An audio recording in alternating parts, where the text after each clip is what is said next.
pecado. O pecado veio gerado por eles não ouvir a voz de Deus. Eles não ouviram a voz de Deus. E nesse período Deus precisava de alguém. Deus precisava de alguém para levantar, para ser boca dele perante esse povo.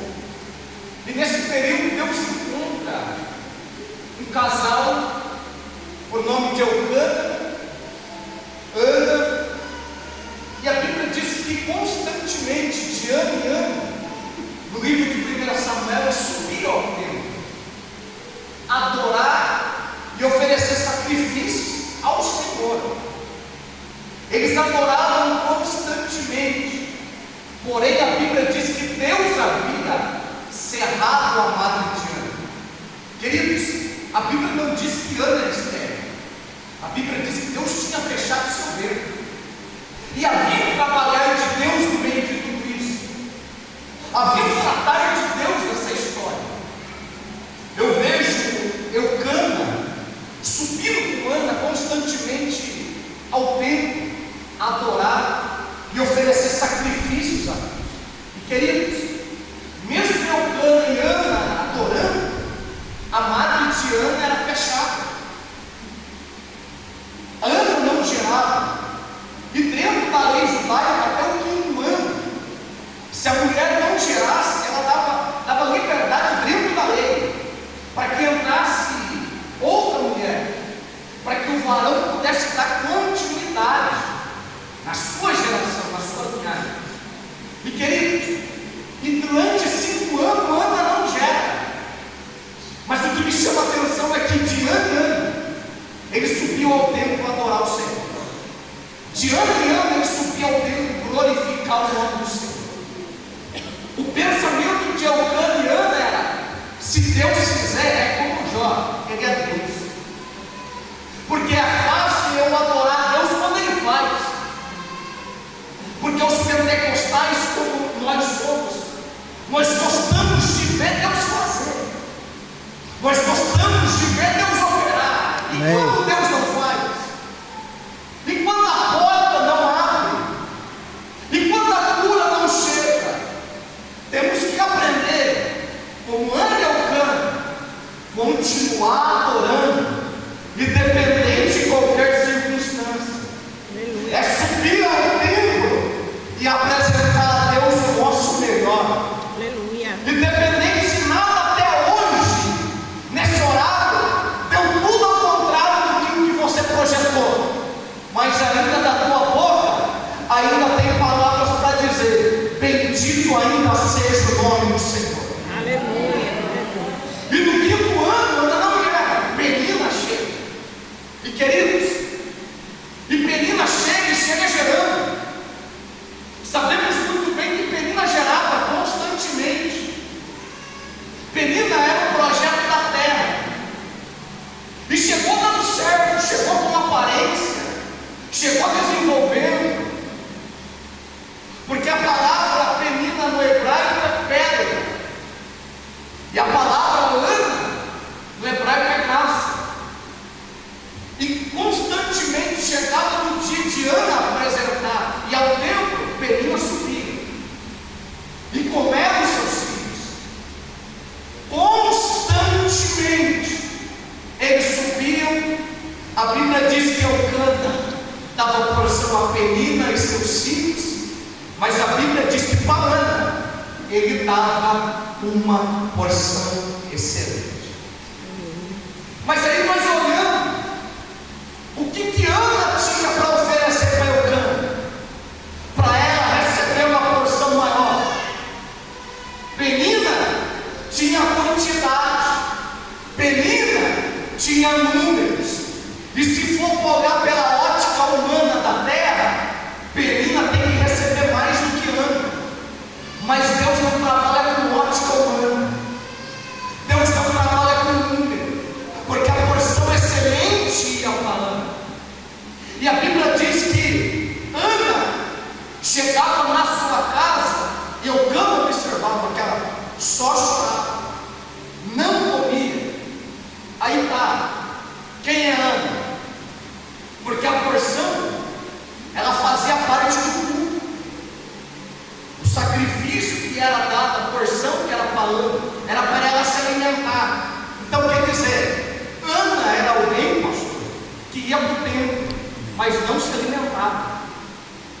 não comia.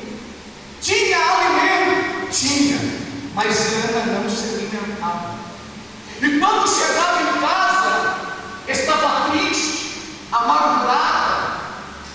Aí Elcana, o seu marido, olhava e falava: Ana, não sou eu melhor do que 10 filhos? Sabemos muito bem então que menina tinha gerado, o que ela tinha oferecido para Elcana. E Ana não tinha, mas o que Ana tinha de diferente era o amor do seu amado. E a Bíblia diz que Elcana amava Ana. Penina tinha números, mas Ana tinha o amor de Elcana, seu marido. Queridos, e muitas vezes olhamos para o cenário, nós vemos o ímpio prosperando, nós vemos o ímpio granjeando, e olhamos para nós e nós, aprenda, você ainda tem o amor do seu amado. Aleluia. Você tem o amor de Deus sobre a tua vida. Isso já é o principal da tua história. É o amor. É eu olhar para o meu cenário e dizer: independente de qualquer coisa, independente da crise, Deus ainda me ama. Por mais que eu esteja num cenário de miséria, de calamidade, mas eu ainda sei que tem alguém que ainda me ama e que preza pela minha vida. E Elcana amava Ana. E aí, como é que entendemos como Ana suportou tudo isso? Como é que Ana aguentou todas essas provas, adversidades? Porque o que Ana tem para gerar é coisa grande. Satanás, o inimigo, sabe o que você tem para gerar é coisa grande. O inimigo sabe o que essa igreja tem para gerar é coisa grande. Aleluia. Você acha que ele vai se calar? Mas como eu vou suportar tudo isso, pregador? É o que Paulo escreve na segunda carta aos Coríntios, capítulo de número 12, verso de número 9. Paulo diz: a tua graça já me basta. Aleluia. E o teu poder se aperfeiçoa na minha fraqueza. O que fez Ana prevalecer é a graça. Penina tinha quantidades, mas Ana tinha o amor do seu amado. Queridos, o que fez Ana ficar dentro do propósito é saber que Deus amava Ana. Aleluia. E o amor de Deus é incomparável. O mais próximo que podemos comparar o amor de Deus é o amor de um filho, que é o amor incomparável. Independente do que o filho seja, o amor de mãe não muda, é o mesmo. Esse é o amor mais próximo, o caminho mais próximo que podemos entender o amor de Deus sobre a nossa vida. Ana gerando, quando ela desce ao templo, chegou o tempo de ir ao templo, subir a Torá. Ana não vai. Ana, de vez de subir com Elcana e Penina, ela muda a rota. Ela desce do templo, vai diante do sacerdote. Chegando diante do sacerdote, Eli analisa Ana como embriagada. Eli olha para Ana e diz: por que está embriagada? Ela diz: eu sou uma mulher perturbada de espírito. Aí, o que acontece? Contando os 5 anos da lei, quando Ana já não se encontra mais dentro da casa, o que Penina entende? Ana abandonou, Ana desistiu. Ana entendeu que ela não tem espaço dentro dessa casa. Penina entende: eu venci. Ana não suportou, mas ela não entende que quando Penina olha para Ana no cenário dizendo que Ana desistiu, ela foi para o templo, diante do sacerdote. Eli analisa Ana como embriagada, mas ela diz: eu sou uma mulher amargurada em espírito. Ela desce diante do templo, está diante do sacerdote. Ela olha diante de Deus e diz: Senhor, se tu me der um filho varão, Ana pede, Ana faz um voto. Queridos, e quando Ana pede, ela especifica a sua petição: Senhor, eu quero um filho.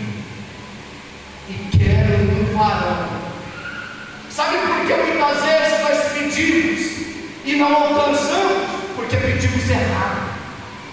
Quando for pedir, seja objetivo. Amém. Ana pediu: eu quero um filho, e um filho varão. E tem mais, Senhor. E se tu me der, eu te entregarei para você. Aleluia. Ana é alguém que não tem, mas já está apresentando diante de Deus. Isso é fé. É você olhar para o cenário e dizer que tudo está acabado. Alguém com um cenário de dúvida, e você entrando no campo da fé e dizendo: Senhor, eu não tenho hoje, mas se tu botar na minha mão, eu coloco novamente. Aleluia. Ana pede, no capítulo 11, Ana pede menino, mas o segredo de Ana não está no pedir. O segredo da oração de Ana está no verso de número 12. Ela pede, mas no 12 ela diz que perseverava Ana em oração. Oh, glória. E perseverava Ana em oração. Ana pede no 11, no 12 ela persevera. Ela pede no 11, no 12 ela continua. Ela pede no 11, no 12 ela insiste. Glória a Deus. Eu quero dizer para alguém esta noite: continua insistindo, continua perseverando. Uma hora ou outra Deus vai concretizar. Aleluia. Querido, não podemos ser uma geração de crentes frouxos. Temos que fazer como Ana. Eu peço, mas eu persevero naquilo que eu quero. Aleluia. Eu persevero naquilo que eu acredito.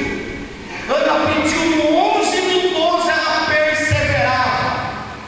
Aí a Bíblia diz, no capítulo, no verso de número 19 até o 28. E quem vem? Samuel. E quem está chegando aí é Samuel.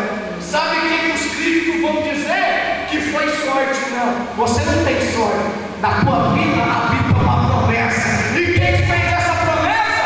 Ele é fiel para cumprir. Ana vai para o templo amargurada. E quando ela termina a oração, a Bíblia diz: o seu semblante já não é mais triste. Eu conheço muito crente assim, que já chegou no templo amargurado, questionando, numa situação de declínio, mas quando ele se levanta, a Bíblia diz que o seu semblante já não era mais triste. Imagina Ana. Sabe por que Deus não deu Samuel fora do templo? Porque Ana era amargurada, e amargurada no hebraico é um machado dividido de fora do lugar. Deus tinha um Samuel perfeito, mas nunca ia entregar para alguém que estava quebrado, rachado, dividido. Então, Deus disse: eu vou botar você na olaria, porque o que eu tenho na tua mão é coisa grande. Ana desceu amargurada, mas quando ela levantou, a Bíblia diz: o seu semblante, a sua aparência, a sua fisionomia já não era mais triste. O que ele diz? Volta para casa. Ela tem que voltar. Imagine dentro da casa, Penina decretando: Ana foi embora. Ana abandonou, mas pela mesma porta que Ana saiu, é a mesma porta que Ana retorna. Aleluia. Queridos, eu sinto Deus nessa mensagem. Amém. Pela mesma porta que Ana saiu de cabeça baixa, é a mesma porta que Ana vai entrar de cabeça erguida. Eu não vou pregar no coração de alguma Ana aqui que está vivendo dias turbados, dias de turbulência, dias tenebrosos. Pela mesma porta que você passou triste, é a mesma porta que não voltará de cabeça erguida. E Penina vai ter que entender que Ana não abandonou o projeto. Eu profetizo: tu não vai abandonar o projeto da tua casa. Tu não vai abandonar o projeto da tua casa. Sabe por quê? Tem projeto no coração de Deus surgindo aí. E quem é esse? É Samuel. É Samuel. É Samuel. A Bíblia diz que Ana gera. E Ana gerando, Ana tem que fazer o quê? No 11, ela pediu um menino e fez um voto. Ela fez um voto. Se for para fazer um voto com Deus, cumpre. Aleluia. E quando Ana fez o voto, ela cumpriu e apresentou o menino no templo e colocou sob os cuidados de Eli, sacerdote. Queridos, e nesse mesmo tempo, é um tempo de declínio, de moralidade. Os filhos de Eli, Ofni e Finéias, sacerdotes, bagunçaram o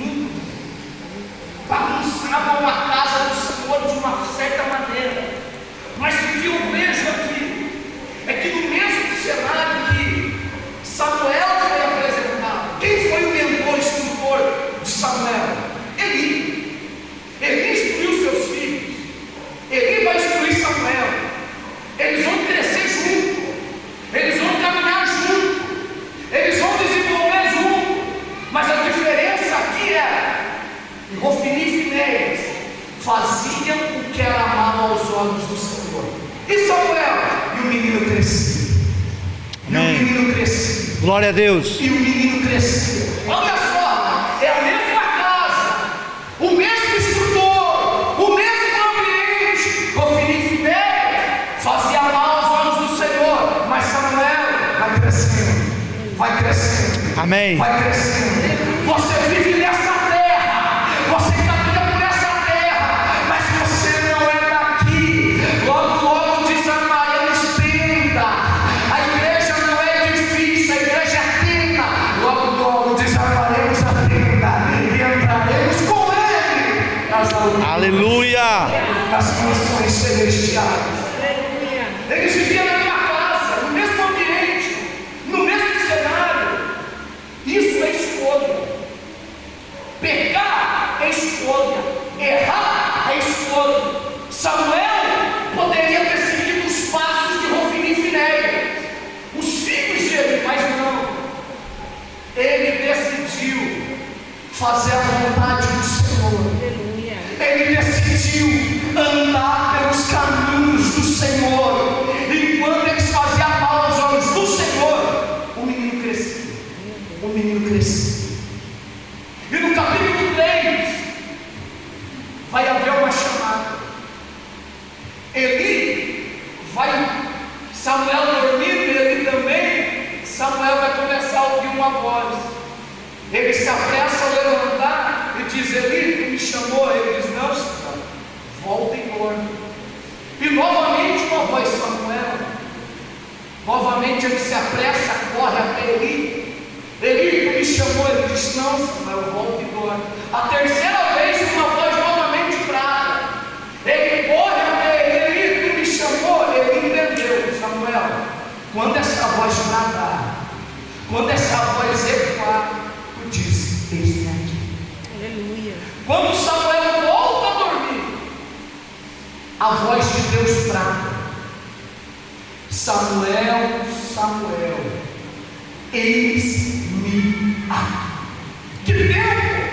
A palavra é escassa, já não havia mais revelação, Deus já não se apresentava mais no meio do povo, havia uma negligência espiritual, sacerdote em decadência, mas ainda Deus tinha alguém para levantar. Samuel, ele diz: eis-me aqui. Deus tinha uma mensagem: Samuel, vai até ali, diz que eu vou tratar com a casa de Eli, eu vou tratar com eles. Eli entende: Samuel, Deus falou contigo, tem uma mensagem, sim, haverá um tratamento dentro da tua casa. Queridos, a voz de Deus havia silenciado, mas em tempos de escuridão espiritual, Deus não deixa de agir. Aleluia. Mesmo em tempo de escuridão espiritual, Deus não deixa de agir. Amém. E chamar aqueles que Ele escolheu. No tempo de escuridão, Deus levantou um Samuel. Deus tem pessoas certas em lugares estratégicos. Deus tem um José do Egito, Deus tem uma Esther no palácio, Deus tem um Daniel na Babilônia, Deus tem um Ezequiel nas margens do rio Quebar, e tem um Gideão malhando trigo no lagar. Deus te colocou como ferramenta estratégica lá na escola, lá no serviço, aonde você está. Deus te colocou para que o nome dele seja glorificado. Você é uma ferramenta de Deus. Você foi alguém que Deus levantou e investiu. Deus pagou caro, investiu caro. Deus te levantou nesse cenário. Aleluia. Deus ainda levanta profetas, homens e mulheres em tempos de crise. Deus ainda levanta, porque Paulo já dizia a Timóteo, capítulo 2, verso de número 3, ele diz: Timóteo, livro de 2 Timóteo, porque virá tempos que não sofrerão a sã doutrina, mas tendo comissão dos ouvidos, amontoarão para si doutores, conforme as suas próprias consuficiências, e desviarão os ouvidos da verdade, voltando a fatos. A palavra já não era mencionada, ele já não ouvia a voz de Deus, mas Deus tinha ainda alguém para levantar. Samuel, Deus vai tratar com tua casa.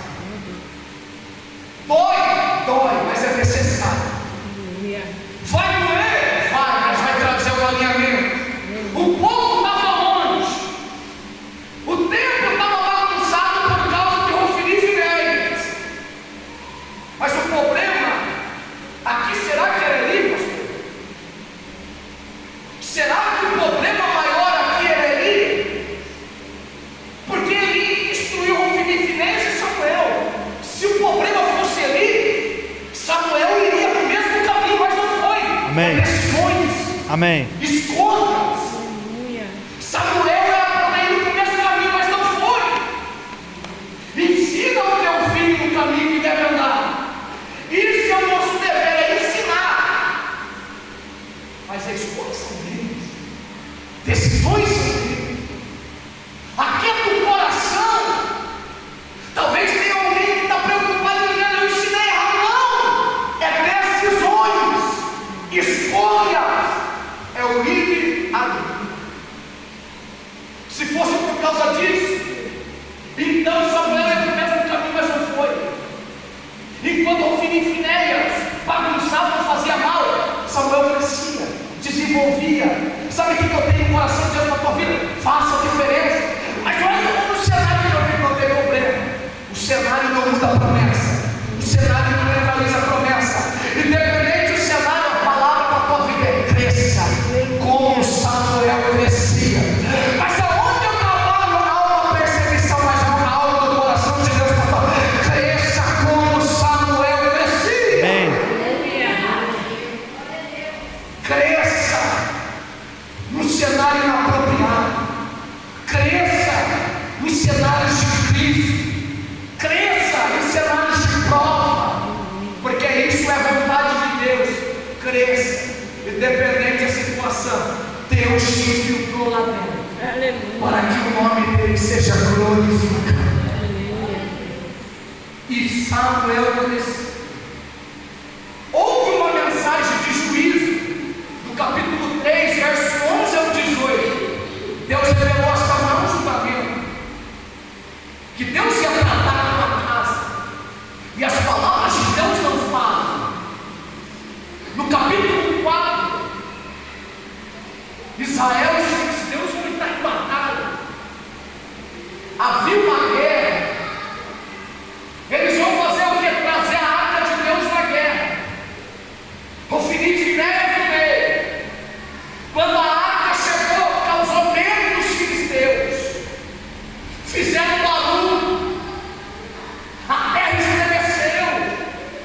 Os filisteus olharam, a arca chegou.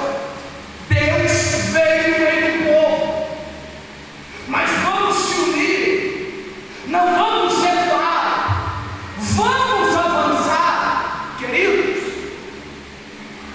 foi uma matança. A arca estava no meio do povo. Os filisteus vencem a batalha. Israel sai derrotado.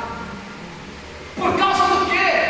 O que aconteceu? Mas não era Deus que estava lá. Não era Deus que chegou na batalha. Não era Deus que chegou na guerra. Mas havia uma imprudência de Ofni e Finéias. Havia uma profecia da boca de Deus. Eu vou tratar com eles. Ofni e Finéias morrem nessa batalha. Capítulo 4, do 12 ao 18. Eli recebe a notícia de alguém que saiu da guerra e chegou: olha, acabou de morrer. Os filhos de Eli, Ofni e Finéias, morreram. A Bíblia diz que ele cai, o sacerdote velho, ele cai na cadeira e quebra essa cabeça. Agora, nesse mesmo tempo, a nora de Eli, ela vai gerar. Ela está prestes a gerar. E no tempo da calamidade, no tempo da crise, ela vai gerar um filho. E esse filho vai ter o nome de Icabode, que tem o significado que foi-se a glória de Deus, foi-se a glória de Israel. Queridos, ali ele morre. A mulher gera Icabode, foi-se a glória de Deus. A arca é retirada dali no capítulo 5. É levada ao território dos filisteus. E quando a arca chega no território dos filisteus, no capítulo de número 5, a arca trouxe calamidade, trouxe pragas, trouxe morte dentro do território dos filisteus. Vendo eles, o Deus deles, que é dragão, metade homem, metade peixe, o Deus dele, aonde eles colocaram a arca junto com o dragão, a Bíblia diz que na madrugada eles ouvem um barulho, e quando eles correm para ver, o dragão está prostrado.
Glória a Deus. Você depende de Deus.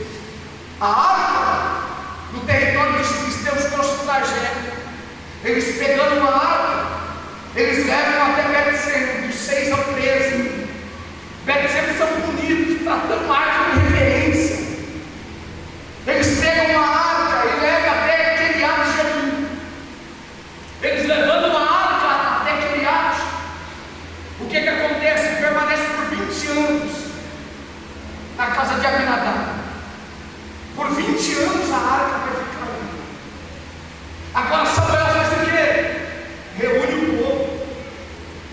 Samuel vai trazer uma mensagem exortativa.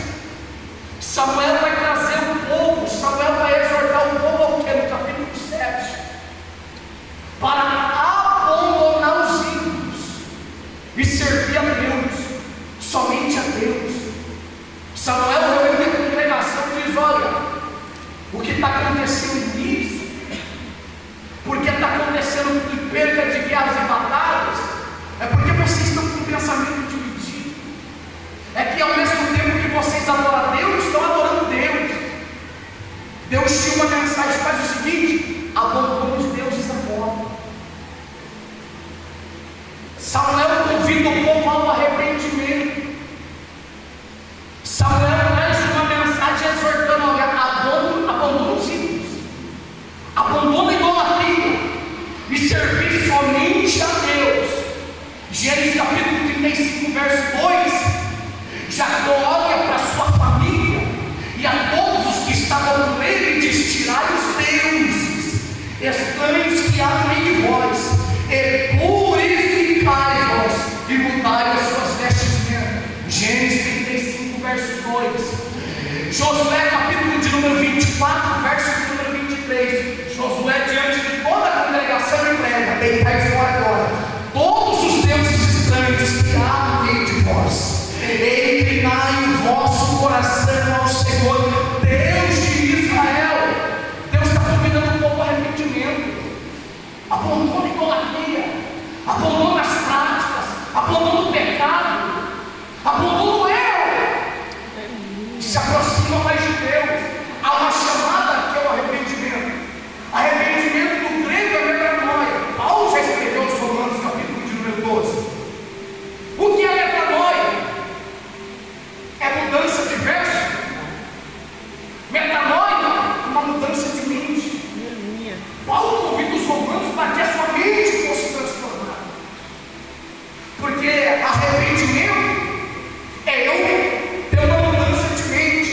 E toda vez que a minha mente muda, o meu comportamento muda, as minhas atitudes mudam. Precisamos ter uma mente reformulada. Porque eu já aceitei a Cristo, 2 Coríntios 5,17. Se alguém está em Cristo, uma nova criatura é. As coisas velhas já se passaram, eis que fez tudo novo. A partir de agora eu recebo. Quando eu me converto, aceito Jesus, eu começo a ser uma nova criatura. Eu começo a receber informações celestiais. Da onde vem essa informação? É da palavra.